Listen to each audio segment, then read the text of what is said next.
Ils ont entre 18 et 32 ans et pour le moment, ils sont toujours en garde à vue. 5 individus toujours interrogés après l'incendie d'une voiture de police. Images qui ont marqué l'opinion par leur violence, par l'acharnement de ces hommes cagoulés, par le sang-froid aussi de l'un des policiers pris pour cible. Bonjour Jean-Michel Descugis. Bonjour. Vous êtes chef du service police-justice d'ITélé. Parlez-nous d'abord de ces individus toujours en garde à vue. Quel est leur profil ?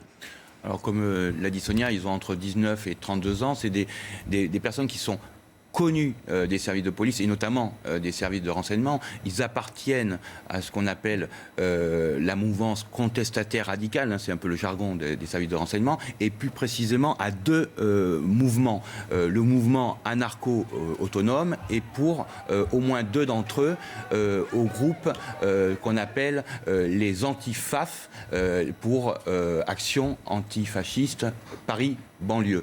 Donc c'est des gens, 3 d'entre eux avaient eu une interdiction de manifester par le préfet de police mardi dernier.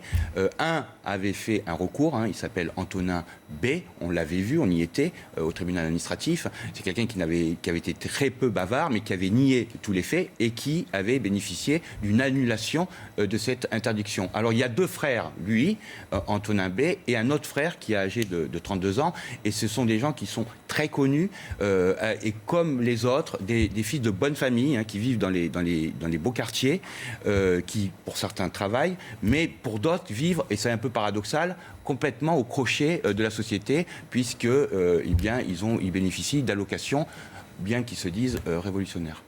Alors ils sont toujours en garde à vue, ces 5 individus. Comment ça se passe, la garde à vue ? Alors, ils ne sont pas bavards du tout, pas du tout coopératifs, c'est normal, c'est des activistes qui sont aguerris au garde à vue. On a trouvé quand même chez eux un certain nombre de choses, notamment des casques de protection pour les manifestations. Là, la garde à vue a été prolongée.